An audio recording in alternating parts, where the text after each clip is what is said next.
할렐루야, 사랑 성도 여러분 반갑습니다. 11월 27일 매일의 묵상 삶의 변화, 오늘은 로마서 4장부터 6장까지 말씀을 읽고 묵상하도록 하겠습니다. 자, 여러분, 이번 한 주간 주중의 일상 가운데서 이 로마서에서 주시는 많은 교리적 하나님께서 주시는 말씀의 지혜들, 이 지혜들을 가지고 여러분의 세상 가운데 그것을 발휘해 주시기를 바랍니다. 어떤 지식의 굴레에 갇혀 있는 것이 아니라 우리가 그것을 가지고 세상 가운데 흘러가기를 소망하고요. 그 믿음이 이제 많은 사람들에게 영향을 주어서 예수 그리스도를 나를 통해서 바라볼 수 있는 그런 축복된 그런 믿음의 자녀들 되시면 좋겠습니다. 이제 4장에서는요, 여러분들 잘 아시는 이신칭의가 나오고 있습니다. 믿음으로 말미암아 의롭다 칭함을 받은 거죠. 모든 사람들이 다 죄인이에요. 의롭지 않아요. 의인은 하나도 없다라고 3장에서 분명히 말하고 있습니다. 의인은 하나도 없지만 기독론, 구원론, 예수 그리스도께서 오셔서 우리를 구원하셨고, 그래서 우리의 모든 신분이, 우리의 정체성이 죄인에서 의인으로 바뀌어진 거예요. 우리의 공로가 아니라, 어떠함이 아니라 주님께서 우리를 구원하셨고, 그 보혈의 능력이 모든 죄를 씻기는 엄청난 디나미스와 같은 힘이 있기 때문에 우리가 무엇이 되었어요? 의인이 되었다라는 거예요. 그래서 제가 자주 성도님들께 말씀드리는 부분이 있죠. 저는 믿음이 없어요. 믿음이 작아요. 그런 이야기들을 많이 하시거든요. 여러분, 믿음이 있다라고 선포하십시오. 그 믿음은 내가 잘해서 얻어진 것이 아니기 때문에 여러분이 자신 있게 말씀하실 수 있어야 돼요. 그래서 제가 또 질문을 하거든요. 의인이십니까? 죄인이십니까? 거의 다 죄인이라고 해요. 물론 다 겸손한 고백으로 하는 거고, 죄인이라고 말하는 것도 틀리지 않아요. 맞아요. 그런데 그것으로 끝나지 않길 바랍니다. 내가 죄인이었으나 예수 그리스도의 십자가의 은혜로 말미암아 의인이 되었습니다 라고 말하는 것이 하나님께서 더 기쁘게 여기신다는 거예요. 하나님이 독생자를 이 땅 가운데 보내셨잖아요. 그 모든 눈물과 피를 쏟으시는 그 아픔을 하나님과 예수님, 그 모든 것들을 다 담당하시면서 감당하시면서 우리의 죄를 사해 주시는 그 모든 구원을 이루신 하나님 아니십니까? 그런데 그것 때문에 우리를 의인 되게 하셨다고 하는데도 우리는 계속 죄인의 굴레에 갇혀 있는 것이죠. 죄인이었으나 주님의 은혜로, 십자가의 은혜로 의인이 되었습니다. 이런 영적 자존감, 영적 자신감, 이것을 여러분들께서 선포하시면 좋겠어요. 여러분, 그것이 이제 4장에 아브라함이라는 역사적인 이신칭의 가장 좋은 예인 아브라함에 대한 이야기들을 지금 다루고 있습니다. 그래서 어렵지 않고요. 4장 3절에 나오고 있죠. 성경이 무엇을 말하느냐? 아브라함이 하나님을 믿음에 그것이 그에게 의로 여겨진 바 되었느니라. 여러분, 우리가 아브라함 하면요, 믿음의 조상, 그의 어떤 믿음의 행위, 그렇죠? 그래서 본토 아비집을 떠났던 믿음의 행위, 또 나중에 아들 이삭을 제단에 바치는 그런 어떤 믿음을, 그 아들 이삭을 바치는 그 믿음으로 말미암아 그가 믿음의 조상이 되었다라고 하는데, 오늘 분명히 로마서에는 뭐라고 되어 있습니까? 의로 여겨진 바 되었다라는 거예요. 하나님께서 그에게 그 믿음을 주셨다는 거죠.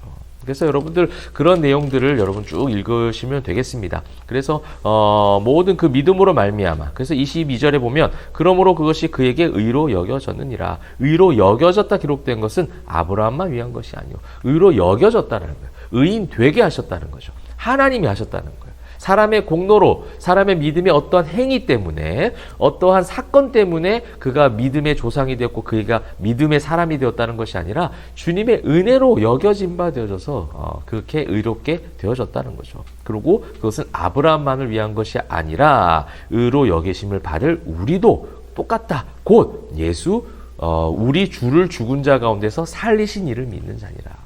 모든 구원론적, 기독론적, 그 다음에 신론, 그 인간론, 모든 것들이 지금 또 다 나오고 있죠. 제가 지난주에 말씀을 드렸던 그 교리적인 부분들이 다 포함되어져서 나오고 있습니다.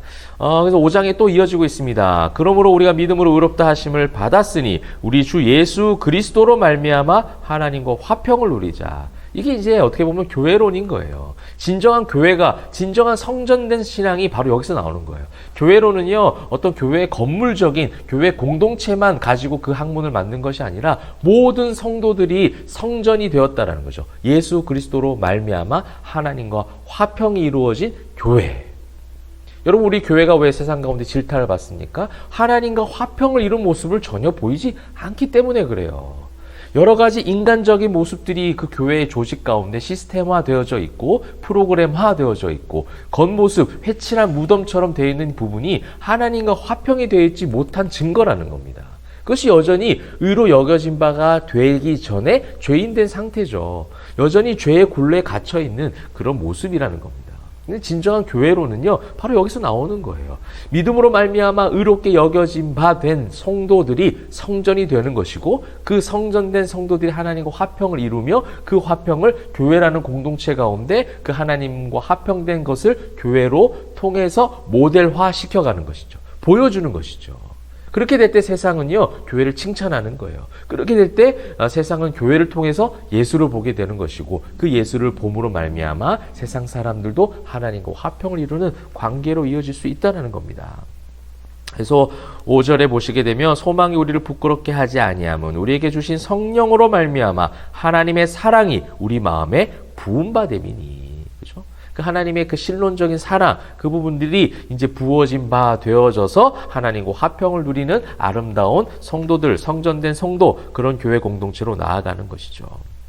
그러고 나서 이제 5장 뒤에서 쭉 보시게 되면 12절, 한 사람으로 말미암아 죄가 세상에 들어오고 죄로 말미암아 사망이 들어왔나니 이와 같이 모든 사람이 죄를 지었으므로 사망이 모든 사람에게 이르렀다. 그래서 아담과 이제 예수님을 비유하는 대조하는 그런 부분들이 이제 뒤에 나오고 있죠. 이건 인간론이죠. 인간이 죄로 말미암아 타락해서 죽을 수밖에 없었다.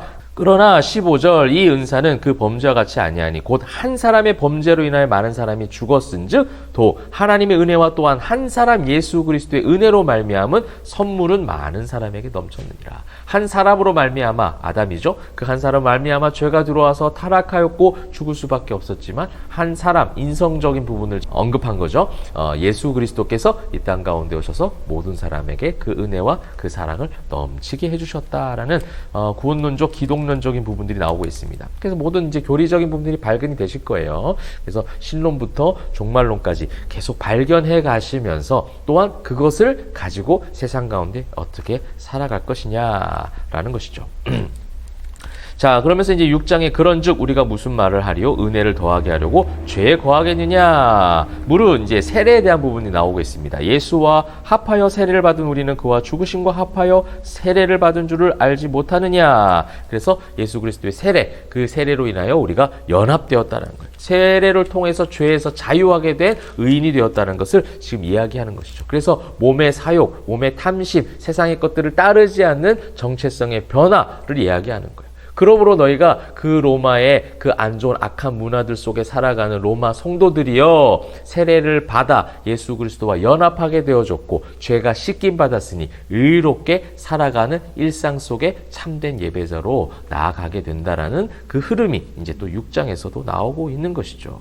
그래서 이제 12절 주 뒤에부터 그런 부분이 나오는 거예요. 너희는 죄가 너희 죽을 몸을 지배하지 못하게 하여 몸의 사욕에 순종하지 말고 또한 너희 지체를 불의의 무기로 죄에게 내어주지 말고 오직 너희 자신을 죽은 자 가운데서 다시 살아난 자 같이 하나님께 드리며 의의 무기로 하나님께 드리라는 거죠.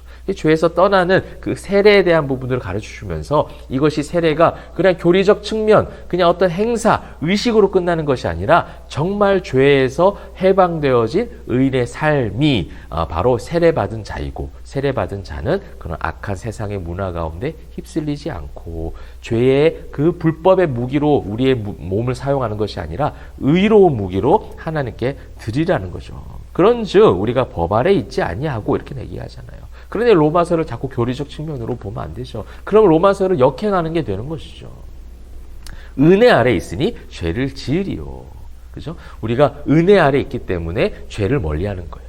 우리가 의로워서 죄를 멀리하는 게 아니에요. 율법에 어떤 의식이 있고 율법의 법을 많이 알아서 죄를 멀리하는 게 아닙니다. 성경을 100독, 200독 해서 죄를 멀리하는 것이 아니라 은혜 아래에 있다라는 것에 대한 확실한 성경적 인식이 우리 마음속에 들어올 때에 우리가 죄에서 멀어지게 된다는 거예요. 그래서 18절 죄로부터 해방되어 의에게 종이 되었느니라. 여러분 의의 종이 되시는 이번 한 주간 되시길 바랍니다. 일상 가운데 보내는 우리의 영과 육이 죄에서 해방된 의인답게 살아가는 저와 여러분 되어질 때에 저와 여러분을 통해서 우리 가정이 교회가 모든 직장과 학교에서 우리를 통해 그 의로움이 발견되어지는 역사와 기적과 축복이 있기를 주님의 이름으로 축복합니다. 기도하겠습니다. 사랑과 은혜가 풍성하신 하나님, 의롭게 하신 하나님의 은혜를 찬송합니다. 믿음으로 말미암아 의롭게 하신 그 정체성의 변화, 그것을 가지고 일상 가운데서도 힘있게 살아갈 수 있도록 인도하여 주옵소서. 분주한 한 주 가운데 우리가 놓여지게 될 텐데 그 한 주간에 우리의 주어진 모든 일들을 주님께서 주신 은혜로, 주님 주신 힘으로 살아낼 수 있게 하시고 감당할 수 있도록 동행하여 주시옵소서. 감사, 찬송, 영광 올려드리며 살아계신 예수 그리스도의 이름으로 기도합니다. 아멘.